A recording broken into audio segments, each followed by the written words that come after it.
It's 10 years since this meaningless war in Afghanistan began. It's also 10 years to the day that the Taliban released me on humanitarian grounds.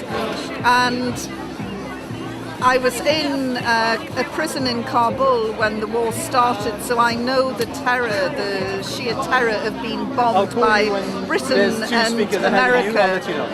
And that night I thought, if I survive this, God, please let me survive. I will join an anti-war movement when I get out and tell people about the futility of war, because it just terrorizes civilians. And here we are 10 years on. I learnt my lesson one night of being bombed, of experiencing what it was like to be bombed, and yet 10 years on the British government is entrenched in a war it cannot win. It's a junior partner in an alliance with America, who really should have picked the phone up and spoken to the Russians before they went in, and the Russians would have told them it's easy to get into Afghanistan, anybody can invade Afghanistan, but nobody can occupy it, nobody can hold it, nobody can win in Afghanistan. What groups do you represent?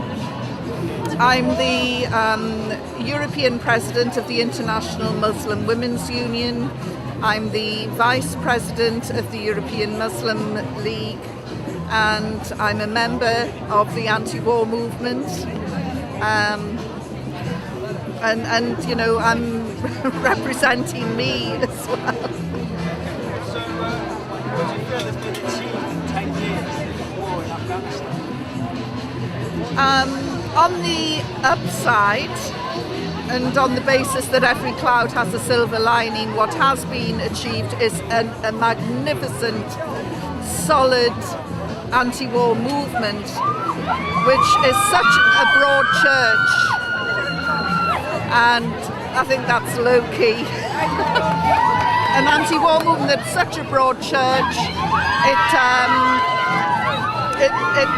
just an amazing movement that brings in people of all faiths and no faiths, and that's the most positive thing that has happened out of this war.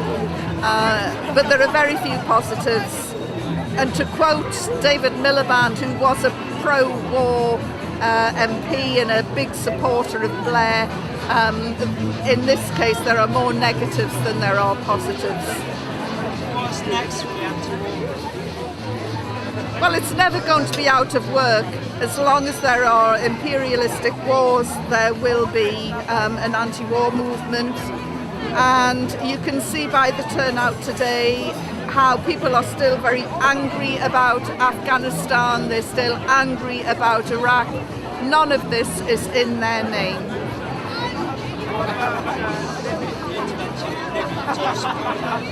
Well, Libya is very, if you'd asked me this question at the beginning, I would have said I'm totally against any military intervention in Libya. And in fact, I did say that. Then I went out to Libya and I spoke to the revolutionaries from Derna to Benghazi, and I came away and said I was wrong. I'm with the revolutionaries. And they basically said to me, when you are drowning and you hold out your hand for help, do you question the person who goes to grab you? Because I said to them, how can you jump into bed with NATO? And they said, if you're drowning, do you ask the person who's saving you, who are you, where are you from? We were just glad that somebody helped. They know this unholy alliance that they've made. But I also think that they will be strong enough to resist and repel a full-blown NATO intervention. They have said absolutely no way are they going to have any NATO camps and military on their land, which cannot be said in Afghanistan, cannot be said in other countries in the North African region that have given up their lands to NATO forces. So it's complicated, but I am with the revolutionaries against tyrants. It's as simple as that.